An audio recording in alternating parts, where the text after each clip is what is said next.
Hi friends, ఈరోజు మనం అరటికాయ ఫ్రై చేసుకుందామండి. ఆవాలు, శనగపప్పు, జీలకర్ర, ఎల్లుల్లిపాయ, మినపప్పు, అరటికాయలో ఒక అరటికాయని పెద్ద అరటికాయ కట్ చేసి పెట్టుకున్నానండి. బాండి పెట్టుకుందామండి. స్టవ్ ఆన్ చేసుకుందాం.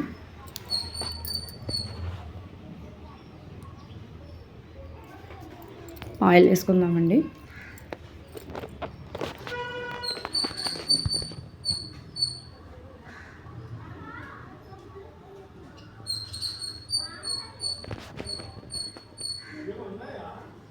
ఇప్పుడు వేరుశనగలు వేసుకుందామండి.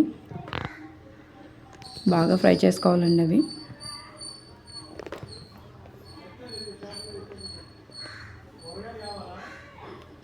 బాగా ఫ్రై చేసుకొని పక్కన పెట్టుకోవాలండి అవి.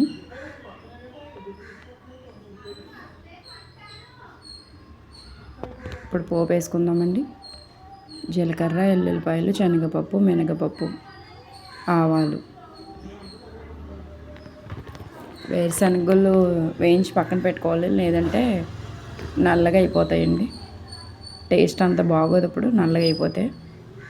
అంతే తీసి పక్కన పెట్టేశానండి నేను. ఇప్పుడు ఫ్రై చేసుకొని పక్కన పెడతాను. 4 పచ్చిమిర్చి కట్ చేసి వేసుకున్నానండి.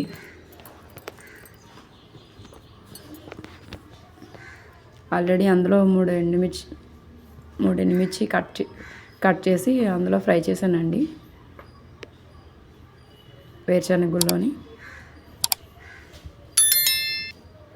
అరటికాయ వేసుకొని ఫ్రై చేసుకుందామండి. శుభ్రం కలుపుకోవాలండి, ఇలా అంతా కలిసేటట్టు.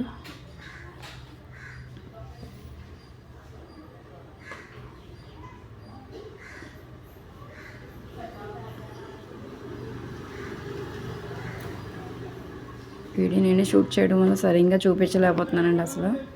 పసుపు వేసుకుందామండి.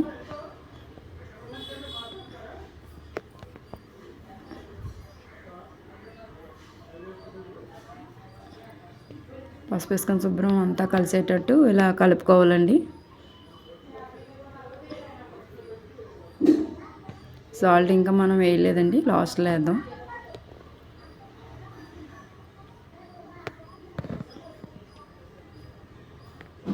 కొంచెం కరివేపాకు వేసుకోవచ్చండి. ఆల్మోస్ట్ అయిపోయిందండి. సాల్ట్ వేసుకుందాం. ఇప్పుడు వేయించిన వేరుశనగలు కూడా వేసేసుకుందామండి. సాల్ట్ వేసుకొని ఇలా మొత్తం కలిసేటట్టు కలుపుకోవాలండి. మనం స్టార్టింగ్ లేదండి, లాస్ట్ వేసామండి సాల్ట్. ఇంకో వేరుశనగలు వేసామండి. మొత్తం కలిసేటట్టు కలుపుకోవాలి. ఓకే ఫ్రెండ్స్, కర్రీ ఇంకా రెడీ అయిపోయిందండి. స్టవ్ ఆఫ్ చేసుకొని సర్వ్ చేసుకోవడమే. మీకు ఏ కర్రీ కావాలో కామెంట్ బాక్స్లో కామెంట్ చేయండి. Okay friends, bye friends. చాలా అంటే చాలా బాగా వచ్చిందండి కర్రీ. చాలా సింపుల్గా, నీట్గా, చాలా ఫాస్ట్గా అయిపోయిందండి. ఎవరైనా వచ్చినట్టు ఫాస్ట్గా కర్రీ అవ్వాలంటే మనం ఇదే ట్రై చేయాలండి. చాలా నీట్గా వచ్చిందండి.